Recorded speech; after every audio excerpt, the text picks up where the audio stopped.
Olá pessoal, sejam bem-vindos ao canal Resistência. Hoje a nossa aula será sobre eletricidade e magnetismo. A primeira parte da nossa aula será sobre eletricidade. Eu particularmente gosto muito de começar dizendo sobre a história do estudo da eletricidade. Ao contrário do que muitas pessoas pensam, o estudo da eletricidade não teve início no século XVIII com Benjamin Franklin. Na verdade, tudo começou na Grécia Antiga, quando os gregos pegavam âmbar e pele de animais, atritava e, ao juntar esses dois objetos com palha ou pedaços pequenos de graveto, o que acontecia era um processo de eletrização. Apesar de eles não terem a mínima ideia do que era isso, eles já haviam descoberto esse processo de repulsão ou de atração desses objetos. Bom, posteriormente no século XVIII, William Gilbert percebeu que o processo de eletrização não era algo particular do âmbar. Na verdade, é um processo muito mais complexo que envolve muitos outros materiais. Um pouco depois, no século XVIII ainda, Stephen Gray percebeu a existência de materiais condutores e de materiais isolantes, sendo os materiais condutores materiais que transmitem eletricidade e materiais isolantes que não transmitem eletricidade. Bom, aqui nós temos um exemplo óbvio que é o âmbar, que ficou super conhecido aí, e o cobre também, que é super conhecido. E os isolantes também, como exemplo nós temos o plástico e a madeira. Bom, eu vou fazer um pequeno experimento aqui com vocês, que é basicamente uma bexiga. E o que acontece? Eu sou o material condutor e a bexiga é o material isolante. Eu vou atritar a bexiga com o meu cabelo e assim eu vou perceber que a bexiga atrai o meu cabelo. E assim eu vou perceber que os dois se atraem. É muito bacana, né?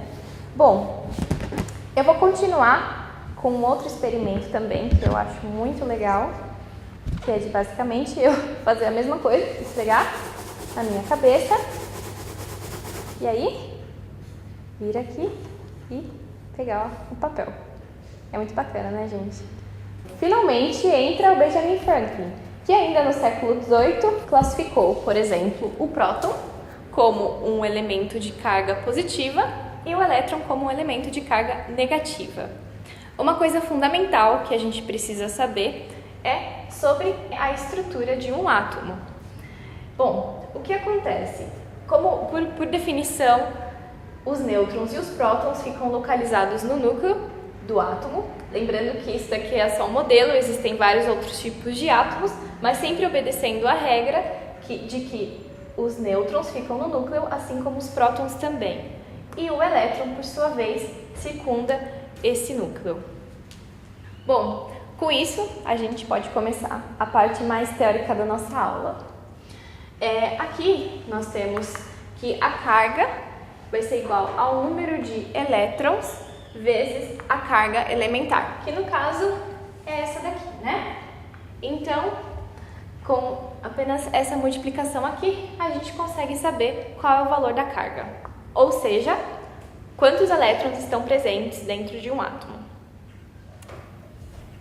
Bom, agora nós vamos para a segunda parte da nossa aula, que é uma parte um pouco mais teórica, porque ela diz matematicamente o que a gente tratou aqui anteriormente. Bom, essa equação ela é bastante conhecida, né? Vocês já devem ter visto ela algumas vezes. E ela diz pra gente basicamente que a carga é igual ao número de elétrons dentro de um átomo vezes a carga elementar, que é dada por 1,6 vezes 10 a menos 19. Então, nesse caso aqui, sempre que tiver esse ezinho, você já pode atribuir a esse valor, sendo ele positivo ou negativo, dependendo do que você está tratando.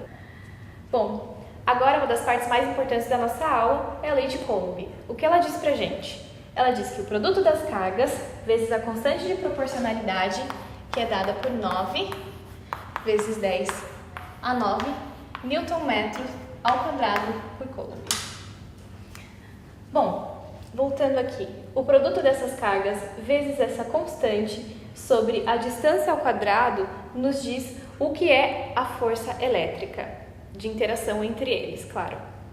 Bom, Vocês já devem ter visto na mecânica aquela equação bastante famosa do Newton, que é a força gravitacional igual ao produto das massas vezes a constante gravitacional sobre a distância ao quadrado.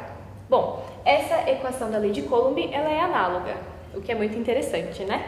Bom, e com isso a gente consegue notar que quanto menor a distância entre eles, maior a força, e quanto maior a distância entre eles, menor será a força. Bom, eu vou ficando por aqui, espero que vocês tenham gostado, que vocês tenham absorvido bastante coisa, e é isso, tchau! Boa tarde, eu vou começar com a segunda parte da aula sobre eletromagnetismo no canal Resistência. Para a gente poder entender o eletromagnetismo, a gente precisa de dois conceitos básicos, corrente elétrica e campo magnético. Começando pela corrente elétrica, aqui eu tenho um fio condutor que é ligado a um tipo de gerador, uma pilha ou qualquer coisa do tipo. Esse gerador vai fazer com que as cargas elétricas presentes no fio tenham um movimento contínuo, um movimento ordenado. Isso é o que nós chamamos de corrente elétrica. Esse é o sentido convencional da corrente. Partindo para o segundo conceito, de campo magnético, aqui nós temos um componente magnético, que pode ser o ímã, por exemplo. Esse ímã vai gerar um campo magnético que vai sair do polo norte do ímã para o polo sul. Se a gente colocar uma bússola perto desse campo magnético, ou melhor, no campo magnético, a ponta norte da bússola vai sempre apontar na direção do campo magnético, indo para o sul. Esses são os dois conceitos que a gente precisa para poder começar a entender um pouquinho sobre eletromagnetismo. Em 1820, Ørsted, com seu experimento, descobriu que quando nós temos uma corrente elétrica num fio condutor, essa corrente gera um campo magnético ao seu redor. Se olharmos o fio de frente, nós vemos que o campo magnético gerado é radialmente circular ao fio. Então, a partir dessas ideias todas, a gente vai poder ir para uma parte mais prática agora e verificar se isso aqui realmente ocorre. O experimento de Ørsted, ele era montado de uma forma bem simples. Aqui a gente tem os geradores, duas pilhas, que vão fazer com que a corrente circule nesse fio condutor, fio de cobre. Aqui nós temos uma chave que vai permitir que a corrente flua de um lado ou pelo outro lado. Ali nós colocamos uma bússola embaixo do fio para poder mostrar que a corrente elétrica que passará por esse fio da direita para a esquerda ou da esquerda para a direita vai gerar um campo magnético e, como nós vimos, vai mudar a direção da bússola. Então, para o primeiro lado da corrente, nós vemos que a bússola se altera em uma direção. Se eu inverter a corrente, ela se altera em outra direção. Isso é prova mais do que suficiente para vermos que a corrente elétrica que flui pelo fio gera um campo magnético. Nesse experimento, a gente vai falar sobre o princípio de Faraday, de indução elétrica. Aqui a gente tem um ímã preso numa mola para poder oscilar livremente. Aqui nós temos um fio condutor que não está ligado a uma bateria, é apenas um fio condutor ligado a um aparelho que serve para medir a corrente que passa nele. Como vocês podem ver, a indicação está no zero, ou seja, não possui corrente elétrica passando por aqui. Conforme as linhas de campo magnético desse ímã, que são essas linhas aqui, ou aumentam dentro das espiras condutoras ou diminui dentro dessas espiras, aparece uma corrente elétrica no fio, como pode ser observada aqui no aparelho. Conforme o ímã faz esse movimento de oscilação, as linhas diminuem e aumentam com o tempo. Então a corrente diminui ao máximo e aumenta ao máximo com o tempo, gerando uma corrente elétrica alternada. Esse é o princípio básico que nós temos nas hidrelétricas. Então é isso, gente. Essa foi a nossa aula sobre eletricidade e magnetismo. Se puder, curte aí o vídeo, se inscreve no nosso canal, compartilha com os amigos. E é isso.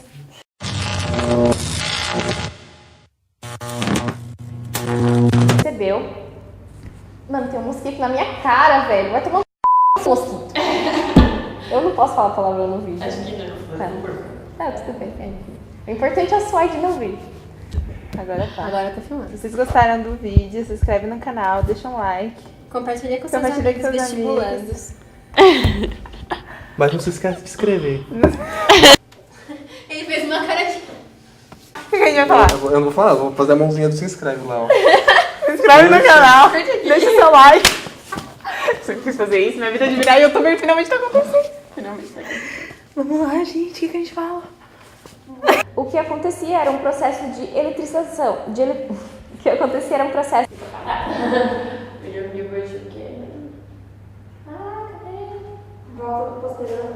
Esse fenômeno. Que saco, Lídia! Tá, vamos lá, mais uma vez. E pegar o papel. É muito bacana, né, gente? Eu adoro. Ficou ruim, né? Tá, e vocês vão cortar e eu vou voltar aqui, né, pra parte séria. Acho que é isso, né?